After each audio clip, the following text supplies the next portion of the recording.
Before conflict dominated the headlines, Somalia was celebrated as the Pearl of the Indian Ocean, a land of stunning coastlines and vibrant cities.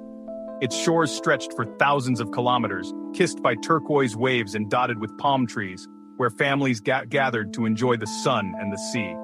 The air was filled with laughter, the scent of fresh seafood, and the vibrant energy of a nation at peace. Mogadishu, the capital, dazzled with its unique blend of Somali, Arab, and Italian architecture, earning the nickname, the White Pearl. Its streets bustled with life, where old and new mingled seamlessly, and the city's whitewashed buildings gleamed under the African sun. Visitors flocked to its shores, drawn by the warmth of its people. Tourists from around the world came to experience the hospitality, the music, and the rich flavors of Somali cuisine. The beauty of its landscapes was matched only by the vibrancy of its culture. From the rolling dunes to the lush, green riverbanks, Somali society thrived on poetry, trade, and storytelling. Markets were alive with the sounds of bargaining, the rhythm of daily life, and the exchange of ideas and goods. A strong sense of unity bound communities together, as neighbors celebrated festivals, weddings, and milestones side by side. Traditions were cherished and passed down through generations, with elders teaching children the values, stories, and songs that define Somali identity. Life moved with the seasons. Nomads roamed the vast plains with their herds, following ancient routes across the land, living in harmony with nature. Meanwhile, city markets buzzed with commerce and color, where merchants sold spices, textiles, and crafts, and every corner echoed with the sounds of daily life. The land itself was a tapestry of contrasts, from the rugged northern mountains that stood as silent sentinels, to the fertile southern river valleys, where crops flourished and rivers nourished entire communities. This deep connection to the land shaped Somali identity and resilience, fostering a spirit of perseverance and hope that endures to this day. The era is remembered with nostalgia, a time of peace, prosperity, and hope, when dreams for the future seemed limitless and communities thrived in harmony. Remembering this past is not about loss, but about honoring the foundation for a future Somalia can rebuild upon. A reminder that beneath the scars of conflict lies a legacy of beauty, unity, and resilience, waiting to shine again. 1960 marked a turning point. British and Italian Somalilands united as the Somali Republic. The blue flag with its single white star symbolized unity and hope as Somalis celebrated independence. The first government, led by President Aden Abdullah Osman Dar, faced the challenge of merging two colonial legacies. Early years saw vibrant politics, a free press, and investments in education and healthcare.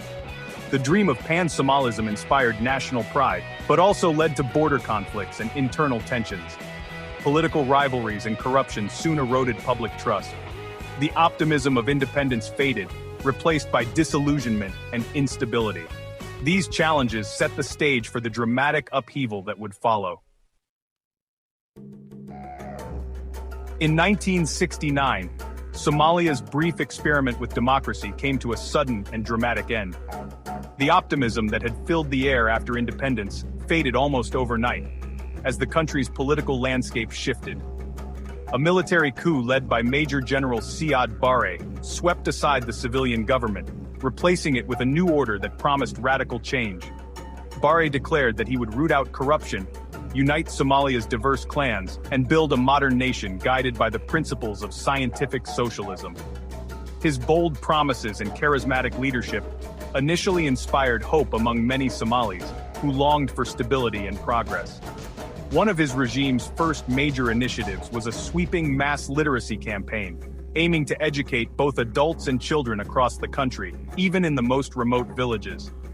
The government also introduced a standardized Somali script, a move that not only unified the language, but also drew international praise and recognition for its cultural significance. For a time, it seemed as if national unity and a sense of shared purpose were within reach.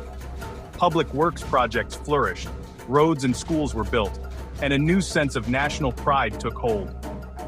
But as the years passed, Barre's rule became increasingly authoritarian. Political dissent was ruthlessly suppressed, and instead of merit, clan favoritism began to dictate government appointments and opportunities. the regime's ambitions were further tested by the Ogaden War against Ethiopia. The conflict ended in a devastating defeat, leaving thousands dead and shattering the nation's morale. In the aftermath, Somalia's economy faltered, shops closed, inflation soared, and public discontent grew as the government struggled to maintain control. The dream of a just and prosperous society faded, replaced by fear, propaganda, and widespread repression. Ordinary citizens became wary of speaking out as the regime's grip tightened. In the shadows, armed opposition movements began to organize, drawing support from those who had lost faith in Barre's promises and resented his heavy-handed tactics. As the regime weakened, the seeds of state collapse were sown, setting Somalia on a path toward years of conflict and uncertainty. By the late 1980s, Somalia teetered on the edge, its people caught between hope and uncertainty. The streets of Mogadishu and other cities buzzed with daily life, but beneath the surface, tension simmered. Years of authoritarian rule, economic hardship, and growing discontent had left the nation fragile and divided. Barre's regime weakened as clan-based opposition grew. Protests erupted, and opposition groups, once scattered, began to unite against the government. The regime's grip on power slipped as trust in leadership eroded, and the seeds of conflict were sown in every corner of the country. Brutal civil war erupted, devastating cities like Hargeisa and draining the state's last resources. Neighborhoods were reduced to rubble, families torn apart, and the sense of community that once held Somalia together began to unravel. Barre's ouster in 1991 left a power vacuum. Rival warlords fought for control, plunging Mogadishu into chaos. The capital became a battleground, with shifting alliances and constant gunfire echoing through the streets. The government collapsed, ministries looted, infrastructure destroyed, and public services vanished. Schools and hospitals closed their doors, and the basic functions of society ceased to exist almost overnight. Clan militias battled for territory, and the dream of unity died. Once united by a common identity, Somalis now found themselves divided by clan loyalties, each group fighting for survival and dominance.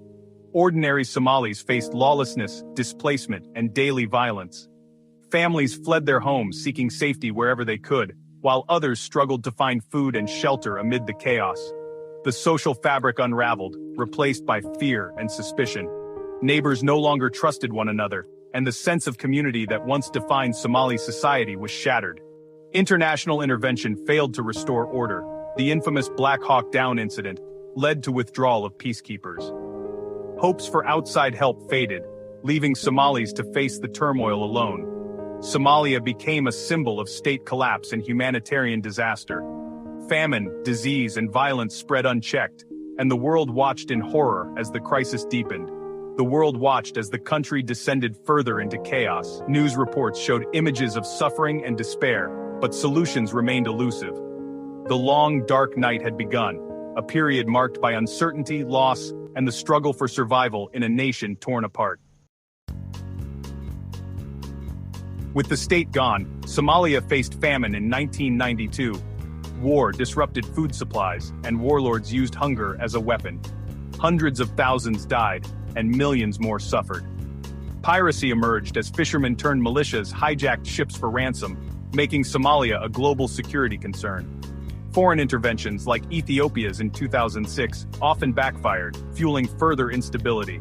The rise of Al-Shabaab was a direct result of these power vacuums. Despite chaos, Somalis showed resilience. Informal markets thrived, and communities relied on traditional structures for order. Even in despair, the Somali people adapted and endured. Al-Shabaab, born from the chaos after 2006, quickly became one of Africa's most feared insurgent groups.